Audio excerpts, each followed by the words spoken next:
जब से देश में महामारी का संकट बढ़ा है, अफरा तफरी के आलम में कोरोना मरीज भी कंफ्यूजन का शिकार हो रहे हैं। मरीज आरटीपीसीआर रिपोर्ट में देरी होने पर बिना डॉक्टर की सलाह लिए सीटी स्कैन करवा रहे हैं, साथ ही स्टेरॉइड का भी इस्तेमाल कर रहे हैं। ऐसे में हमने आज इस मुद्दे पर डॉक्टरों से बात की ताकि मरीजों को सीटी स्कैन और स्टेरॉइड के इस्तेमाल को लेकर सही जानकारी मिले। देखें रिपोर्ट।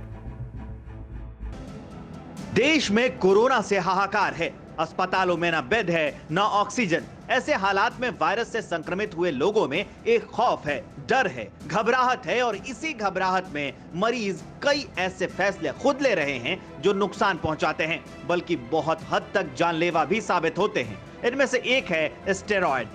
आजकल कोरोना मरीज बिना चिकित्सक की सलाह के स्टेरॉइड की दवाई ले रहे हैं। एक्सपर्ट्स का मानना है कि स्टेरॉइड की दवाई ऑक्सीजन लेवल गिरा सकती है। यही नहीं, वायरस से संक्रमित मरीजों के लिए इसे शुरू में ही इस्तेमाल करना खतरनाक भी साबित हो सकता है। स्टेरॉइड तभी इंडिकेटेड है जब 7वां दिन हो, क्योंकि उसके बाद ही आपका अगर फीवर आ रहा है तो आपका डॉक्टर, आपको फिजिशियन ये बताएंगे कि आपको स्टेरॉइड लेना है। इनिशियल डेज में स्टेरॉइड वायरस का रेप्लिकेशन करता है और हम लोग खास तौर पर सारे डॉक्टर्स जो हैं इस चीज़ को मना करते हैं कि शुरू के दिनों में आप स्टेरॉइड मत लीजिए। वैसे स्टेरॉइड एक प्रकार का रासायनिक पदार्थ होता है जो हमारे शरीर के अंदर भी बनता है। इसके अलावा ये प्राकृतिक रासायनिक पदार्थ का केमिकल रूप भी होता है जिसका इस्तेमाल किसी विशेष बीमारी के उपचार के लिए किया जाता है।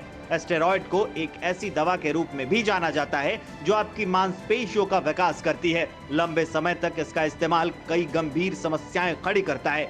इसलिए कहा जाता है कि बिना किसी डॉक्टर की देखरेख में इसके इस्तेमाल से दुष्परिणाम भी झेलने पड़ सकते हैं। जाहिर है कि ऐसे में कोरोना मरीजों को स्टेरॉइड के इस्तेमाल से बचने की जरूरत है। साथ ही जरूरत है सीटी स्कैन को लेकर भी अलर्ट रहने की।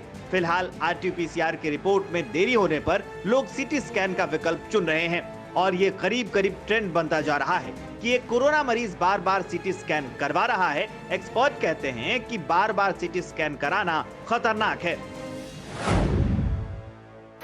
अगर आपको माइल्ड सिम्टम्स हैं, हल्के लक्षण हैं, तो बिल्कुल सीटी स्कैन की तरफ मत जाइए, क्योंकि उसकी जो एक सीटी स्कैन की रेडिएशन होती है वो 300 से 400 एक्सरे के बराबर होती है। हाँ, ये बात ज़रूर है कि सीटी स्कैन जो है वो एक्सरे से ज़्यादा सेंसिटिव होता है, बट अगर आप मॉडरेट केस में आते हैं, इसका मतलब कि आपका ऑक्सीजन लेवल 94 से नीचे जा रहा है, आपको कुछ ब्रीदिंग डिफ़िकल्टीज़ हो रही हैं, आपको और ज़्यादा सिम्टम्स आ रहे हैं, आप अपने डॉक्टर से बात करिए और वो आपको डॉक्टर सजेस्ट करेगा कि कब आपको सीटी स्कैन कराना है। फिर सवाल उठता है कि अगर आरटीपीसीआर की रिपोर्ट देरी से आए तो चेस्ट में इंफेक्शन का पता करने का तरीका क्या है और आखिर कब करानी चाहिए HRCT टेस्ट? जवाब आप खुद सुनिए।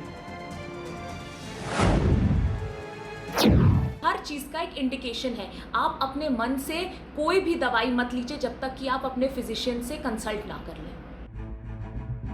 परवाह देश की, सोमवार से शुक्रवार रात 10 बजे TV9 भारतवर्ष पर।